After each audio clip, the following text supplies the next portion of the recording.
प्रस्तुत है कार्यक्रम अध्यात्म पथ स्वयं की ओर। नमस्कार साथियों, मैं हूँ सावी दीवान अर्पा रेडियो से।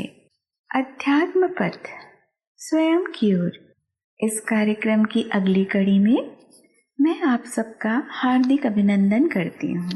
साथियों, इस कार्यक्रम की पिछली कड़ियों में हमने गीता के 2 अध्यायों की चर्चा की। विषाद योग अर्थात अपने जीवन के विभिन्न अंदेशों, ऊहापोह, भयग्रस्त मन की चर्चा, और सांख्य योग में उन्हीं से पार पाने के लिए तटस्थ होकर अपने कर्तव्य पथ पर चलने का प्रयास। और आज बारी है गीता के 3 अध्याय अर्थात कर्म योग की। साथियों, गीता का ये 3 अध्याय कर्म योग 2 अध्याय सांख्य योग की ही सूक्ष्मता से व्याख्या करता है। वास्तव में हम देखें तो गीता के सभी अध्याय आपस में अंतर संबंधित हैं।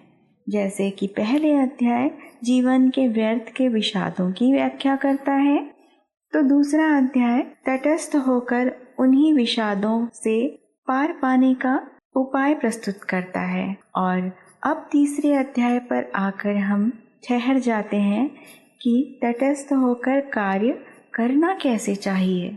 साथियों, कर्म केवल कार्य या भाग्य नहीं है। यह कार्य में जब नियत अथवा भाव की प्रधानता की जाती है तभी वह उद्देश्यपूर्ण बन जाता है। थोड़ा और स्पष्ट कहूँ तो क्या किया या कैसे किया से ज्यादा किस मन से किया, इस भाव पर केंद्रित हो जाना कर्म का वास्तविक स्वरूप है। अब इस कर्म योग की प्रासंगिकता तो जीवन के प्रत्येक पल हम स्वयं अनुभव कर सकते हैं। एक छोटा सा उदाहरण दैनिक जीवन का ही लें। किसी दिन जब हमसे खाने का स्वाद बिगड़ जाए तो परिवार के सदस्य ही कह उठते हैं, आज तो तुमने मन से खाना नहीं बनाया। तो बस दोस्तों, ये मन से शब्द ही पकड़ने वाला भाव है। दोस्तों, जीवन में हर क्षण हम कोई न कोई कार्य कर ही रहे होते हैं, और कुछ नहीं तो सोचने विचारने का कार्य तो अनवरत चलता ही रहता है। हम किसी कर्म को टाल नहीं सकते और किसी कर्म से भाग भी नहीं सकते। प्रकृति हमसे प्रत्येक क्षण कुछ न कुछ करवाती रहती है। अंतर केवल नियत अथवा मंशा का होता है। सभी प्रकार के आसक्तियों से परे सेवा भाव से किया गया कार्य हमें चिंता मुक्त, बंधन मुक्त रखता है। इसी तरह निष्काम या आसक्ति रहित कर्म से मन के विकारों से शुद्ध रहा जा सकता है। जैसे मन में दोषयुक्त प्रतिद्वंदिता, ईर्ष्या या प्रतिशोध का कोई स्थान नहीं होता। इस अध्याय में भगवान श्री कृष्ण स्वयं अपना उदाहरण प्रस्तुत करते हैं। वे कहते हैं, पार्थ, मैं तो साक्षात नारायण का अवतार हूँ। मेरे लिए किसी कर्म की बाध्यता नहीं है, अर्थात मेरे लिए कोई कर्म करना आवश्यक नहीं है। फिर भी मैं तटस्थ और तंद्रा रहित होकर कर्म करता हूँ और सद व्यक्ति मेरा अनुसरण करते हैं।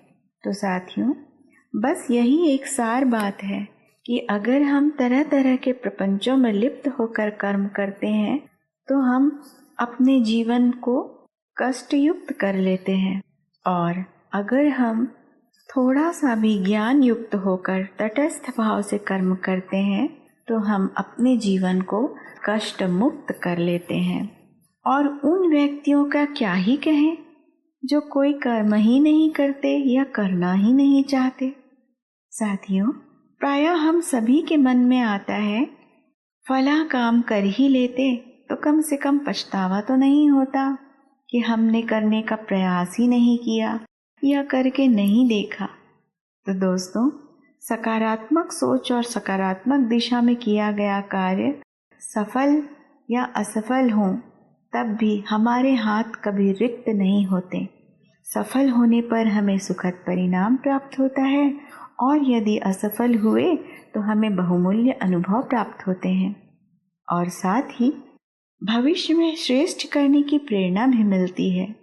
तो साथियों, निष्काम कर्म के इस सरल व्याख्या के साथ ही आज की कड़ी को विराम देती हूँ।